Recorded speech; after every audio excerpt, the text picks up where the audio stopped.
2023년 어느 밤 나는 화면 속 기자회견을 멍하니 바라보고 있었다. 금리 25 베이피 인상을 발표하던 제롬 파월의 표정은 차분했지만 그의 한 문장이 채권 금리를 밀어올리고 신흥국 CDS를 다시 흔들어 놓았다. 바로 다음 날 크리스틴 라가르드가 유럽 의회에서 인플레이션은 아직 끝나지 않았다고 말하자 유로존 은행주의 유동성이 급격히 말라갔다.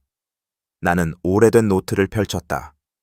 1997년 서울 외환시장, 2010년 아테네 국채금리, 2018년 터키 리라 폭락의 숫자들이 다시 겹쳐졌다.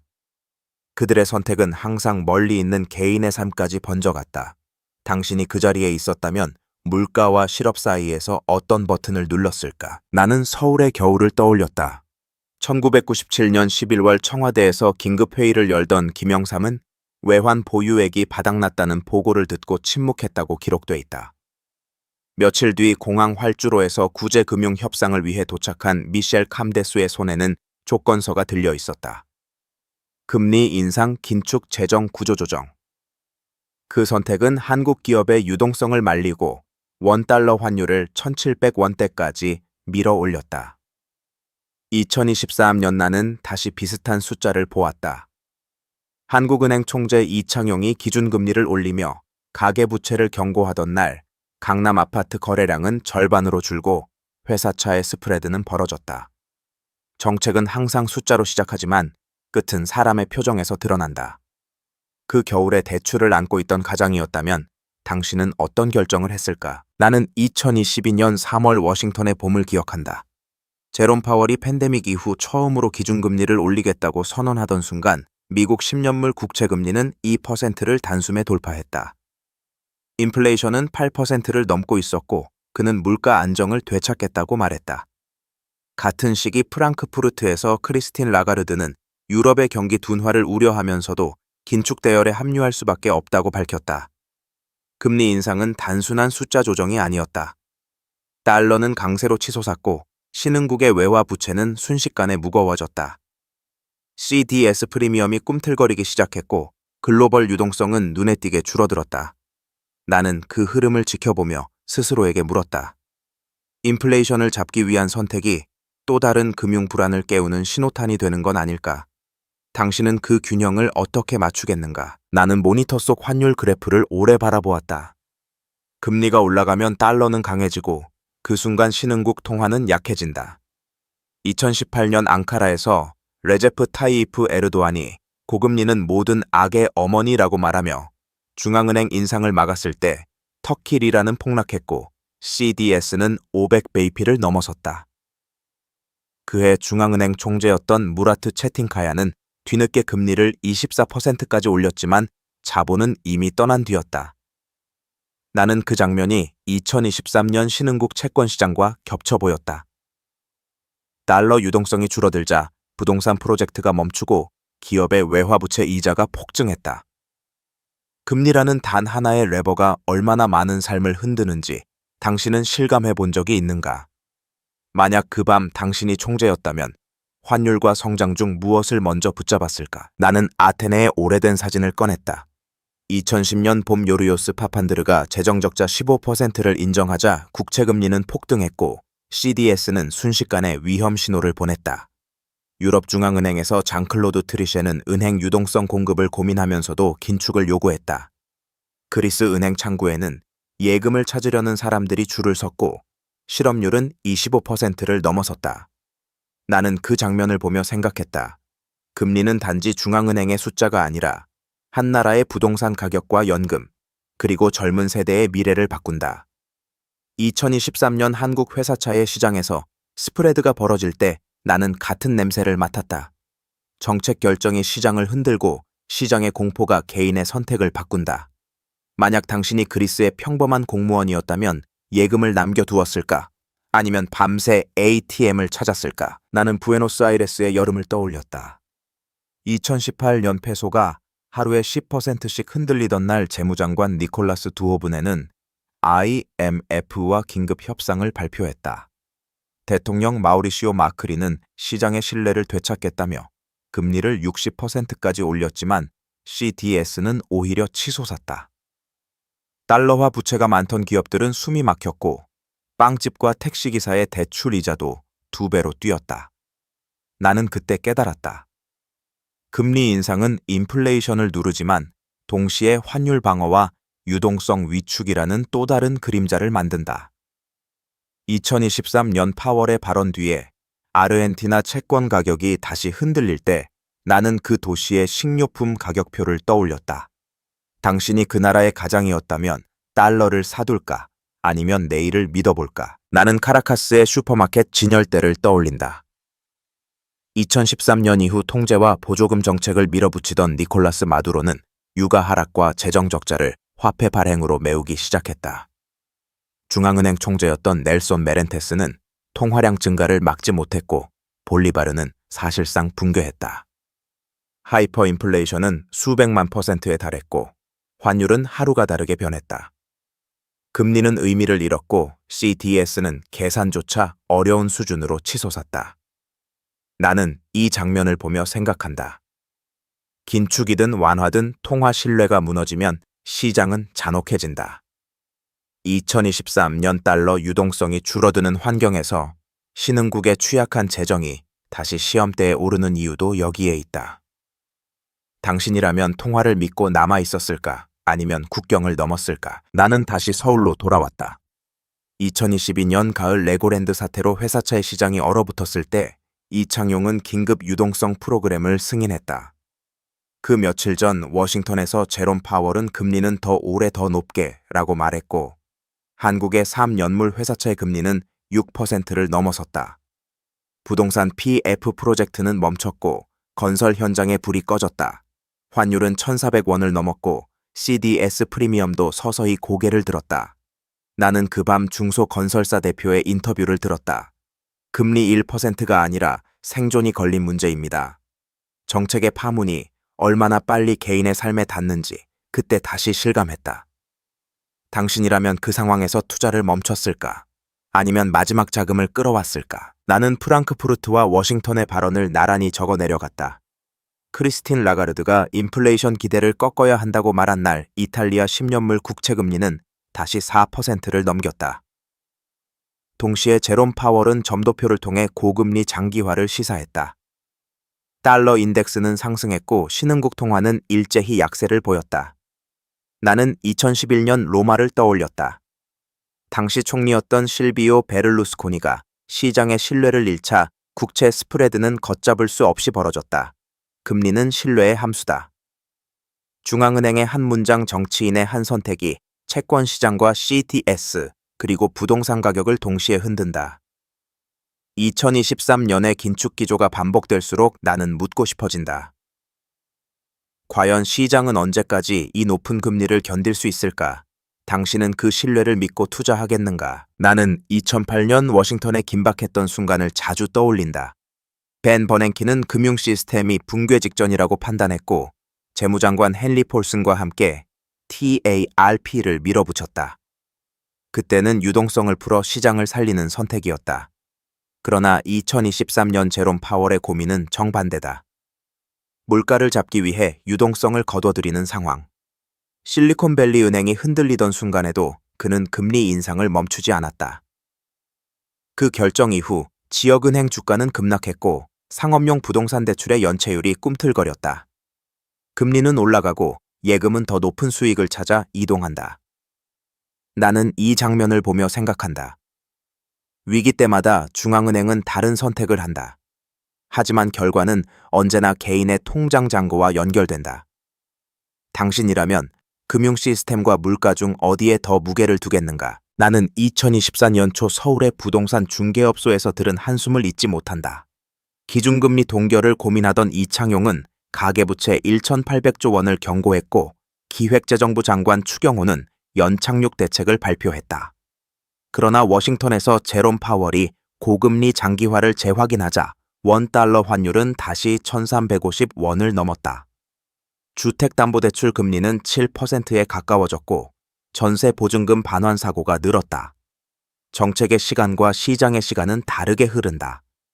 정부는 점진적 안정을 말하지만 대출 만기일은 기다려주지 않는다.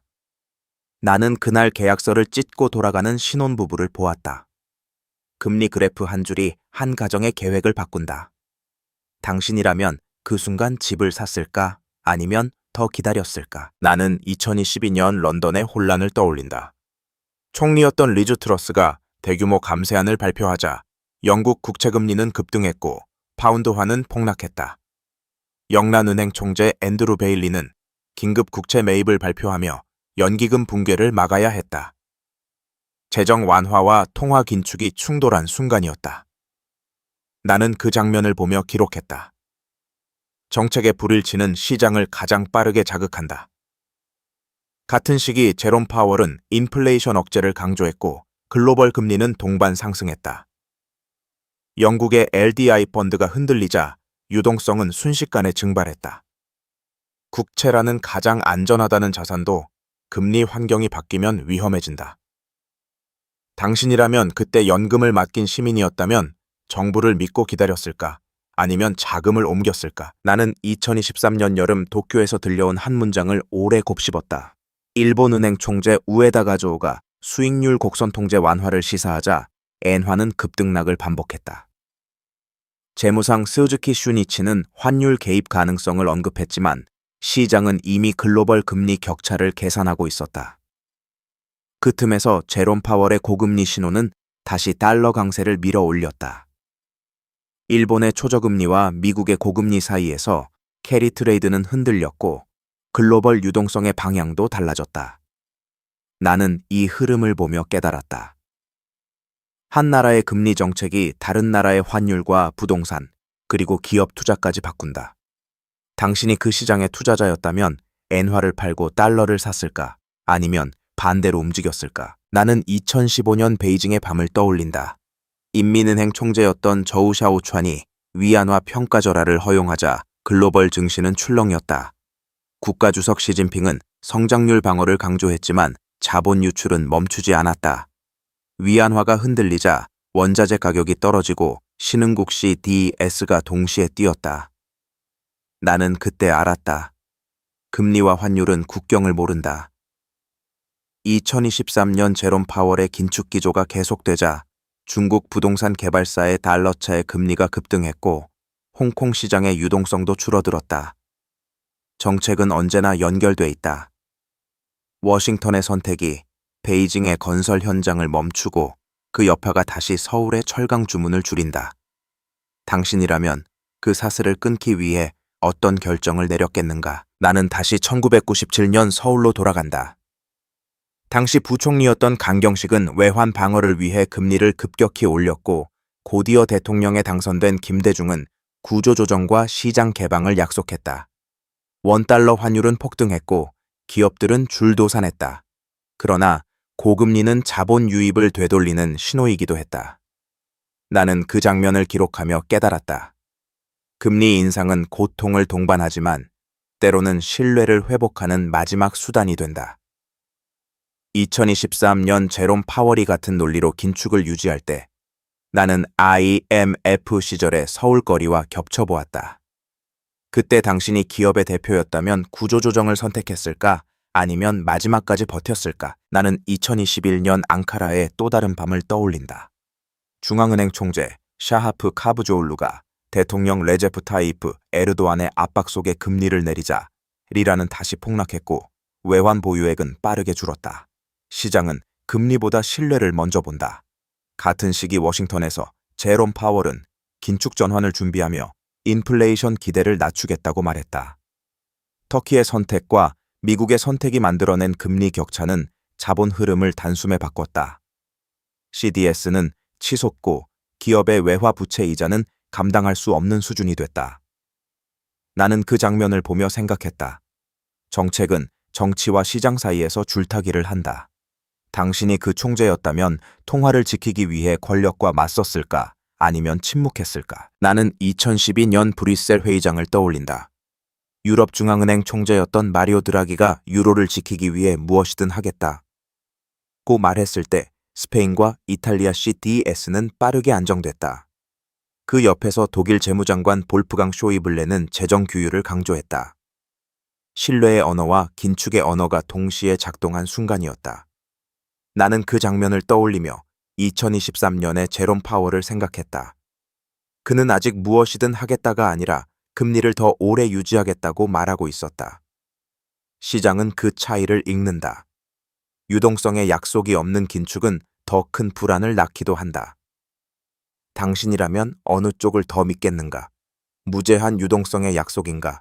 아니면 물가 안정을 위한 고통인가? 나는 서울의 한 소형 공장에서 만난 사장을 기억한다. 2024년 초 그는 변동금리 대출 이자가 2배로 뛰었다고 말했다. 그날 한국은행 회의에서 이창용은 환율 안정을 위해 긴축 유지 가능성을 언급했고 재정당국의 추경호는 취약 차주 지원을 약속했다. 그러나 몇 시간 뒤 워싱턴에서 제롬 파월이 아직 금리 인하 논의는 시기상조라고 말하자 원화는 다시 약세로 돌아섰다. 금리 환율 유동성의 연결고리는 너무 단단했다. 공장 사장은 결국 직원 2명을 내보냈다. 정책의 파문은 통계가 아니라 사람의 이름으로 기록된다. 그날 밤 나는 스스로에게 물었다.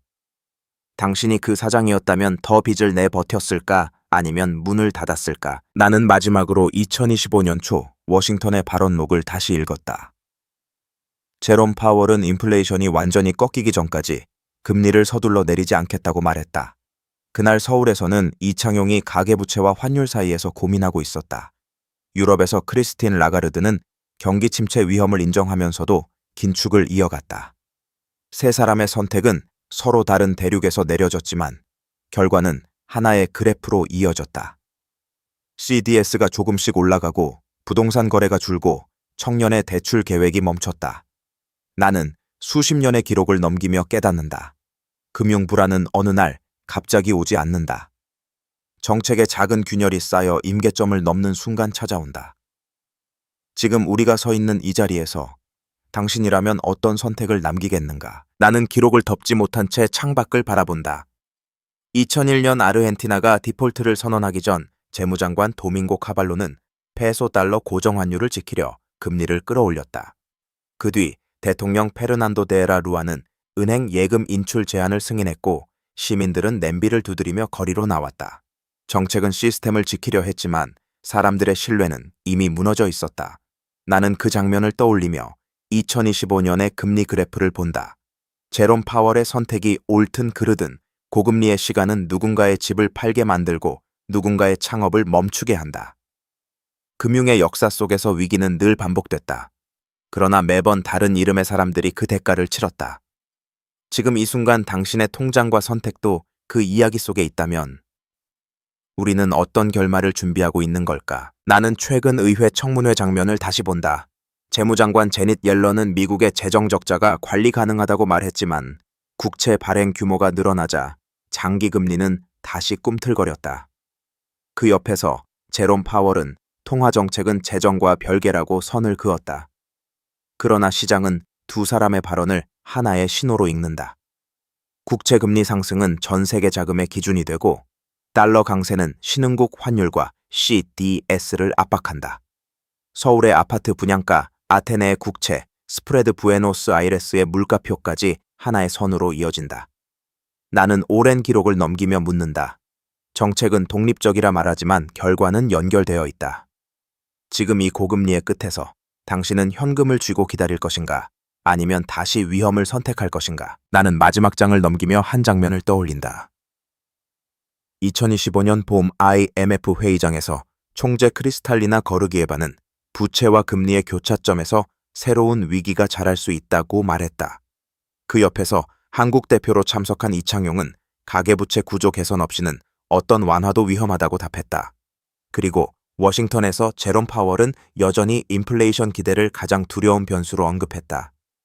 세 사람의 언어는 달랐지만 메시지는 하나였다. 금리 환율 부동산 유동성 CDS 모든 숫자가 다시 한 점으로 모이고 있었다. 나는 수십 년의 위기를 기록해온 관찰자로서 이제 당신에게 묻는다. 우리는 이미 경고를 충분히 들은 것 아닐까? 이번에는 같은 실수를 반복하지 않을 준비가 되어 있는가? 나는 오래된 노트를 덮으며 마지막 질문을 남긴다. 1997년 서울에서 김대중은 구조조정을 선택했고 2012년 프랑크푸르트에서 마리오 드라기는 신뢰를 선택했다. 2025년 워싱턴에서 제롬 파월은 물가 안정을 택하고 있다. 서로 다른 시대와 대륙, 다른 조건 속에서 내려진 결정이지만 결과는 늘 우리 통장과 집값 일자리로 돌아왔다. 금리 0.25%의 변화가 누군가의 폐업 공고가 되고 환율 100원의 움직임이 누군가의 유학 꿈을 멈춘다. 나는 수십 년 동안 같은 장면을 보아왔다. 정책은 숫자로 시작해 사람의 삶으로 끝난다. 이제 기록을 멈추며 묻는다. 다음 위기가 문을 두드릴 때 당신과 나는 어떤 선택을 하게 될까?